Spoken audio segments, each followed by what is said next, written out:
ಅಂತ ಹೇಳಿ ನೋಡ್ತಿದ್ದೀರಾ. ಇದು ಝೂಮ್ ಮಾಡ್ತಾ, ಇದು ನರ್ವೀಸ ಗಿಡ. ಇದು ಮನೆ ಒಳಗಡೆ ಮನೆ ಎದುರುಗಡೆ ಇದೆ, ತುಂಬ ಒಳ್ಳೆಯದು. ಇದ್ರದ್ದು ಗಾಳಿ ಮನೆ ಒಳಗಡೆ ಬೀಸಬೇಕು, ಎಸ್ಪೆಷಲಿ ಮಕ್ಕಳು ಇರ್ತಾರಲ್ಲ ಆ ಮನೆಯಲ್ಲಿ. ಆಮೇಲೆ ಇದ್ರದ್ದು ರಸ ಜೊತೆ ಬೆಳ್ಳುಳ್ಳಿ ಮತ್ತು ಒಂದು ಕಾಳು ಮೆಣಸು ಹಾಕಿ ಜಜ್ಜಿ ಕುಡಿಸಿದ್ರೆ ಏನಾದ್ರು ಒಳಗಡೆ ಕಫ ಇದ್ದರೆ ಎಲ್ಲನೂ ಕೆಮ್ಮಿ ಹೊರಗಡೆ ಅದಾಗದೇ ಬಂದ್ಬಿಡುತ್ತೆ. ಸೊ ಕೆಮ್ಮಿಗೆ ಕಫ ತೆಗೆಯೋದಕ್ಕೆ ತುಂಬ ಬಳಸ್ತಾರೆ ಹಳ್ಳೀಲಿ. ಇದು ಒಂಥರ ಔಷಧಿ ಇರೋ ಒಂದು ಗಿಡ. ಇದು ಯೂಶ್ವಲಿ ಎಲ್ಲ ಮನೆಗಳಲ್ಲೂ, ಹಳ್ಳಿ ಕಡೆ ಅಂತ ಎಲ್ಲ ಮನೇಲೂ ಇರುತ್ತೆ.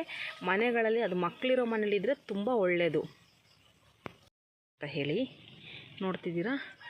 ಇದು ಝೂಮ್ ಮಾಡ್ತಾ, ಇದು ನರ್ವೀಸ ಗಿಡ. ಇದು ಮನೆ ಒಳಗಡೆ ಮನೆ ಎದುರುಗಡೆ ಇದೆ, ತುಂಬ ಒಳ್ಳೆಯದು. ಇದ್ರದ್ದು ಗಾಳಿ ಮನೆ ಒಳಗಡೆ ಬೀಸಬೇಕು, ಎಸ್ಪೆಷಲಿ ಮಕ್ಕಳು ಇರ್ತಾರಲ್ಲ ಆ ಮನೆಯಲ್ಲಿ. ಆಮೇಲೆ ಇದ್ರದ್ದು ರಸ ಜೊತೆ ಬೆಳ್ಳುಳ್ಳಿ ಮತ್ತು ಒಂದು ಕಾಳು ಮೆಣಸು ಹಾಕಿ ಜಜ್ಜಿ ಕುಡಿಸಿದ್ರೆ ಏನಾದ್ರು ಒಳಗಡೆ ಕಫ ಇದ್ದರೆ ಎಲ್ಲನೂ ಕೆಮ್ಮಿ ಹೊರಗಡೆ ಅದಾಗದೇ ಬಂದ್ಬಿಡುತ್ತೆ. ಸೊ ಕೆಮ್ಮಿಗೆ ಕಫ ತೆಗೆಯೋದಕ್ಕೆ ತುಂಬ ಬಳಸ್ತಾರೆ ಹಳ್ಳೀಲಿ. ಇದು ಒಂಥರ ಔಷಧಿ ಇರೋ ಒಂದು ಗಿಡ. ಇದು ಯೂಶ್ವಲಿ ಎಲ್ಲ ಮನೆಗಳಲ್ಲೂ, ಹಳ್ಳಿ ಕಡೆ ಅಂತ ಎಲ್ಲ ಮನೇಲೂ ಇರುತ್ತೆ. ಮನೆಗಳಲ್ಲಿ ಅದು ಮಕ್ಕಳಿರೋ ಮನೇಲಿದ್ದರೆ ತುಂಬ ಒಳ್ಳೆಯದು.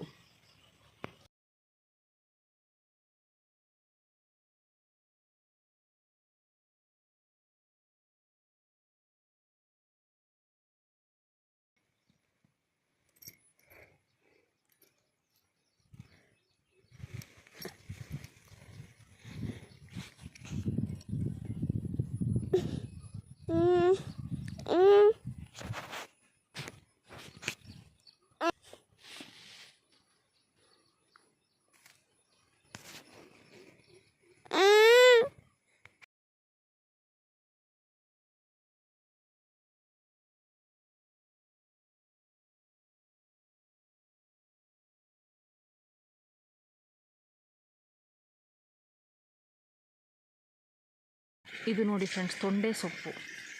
ತೊಂಡೆಕಾಯಿ ಬಿಟ್ಟರೆ ಇದೆಲ್ಲನೂ ತೊಂಡೆ ಸೊಪ್ಪು, ಆಯಿತಾ. ತೊಂಡೆಕಾಯಿ ಬೆಳಿತೀವಿ. ತೊಂಡೆಕಾಯಿ ಅಂದರೆ ಮನೆ ಅಳ್ತಕ್ಕೆ ಎಷ್ಟು ಬೇಕು ಅಷ್ಟೇ ಬೆಳ್ಕೊಳ್ಳೋದು, ಮನೆಗಷ್ಟೇ ಬೆಳೆಸ್ತೀವಿ ನಾವು.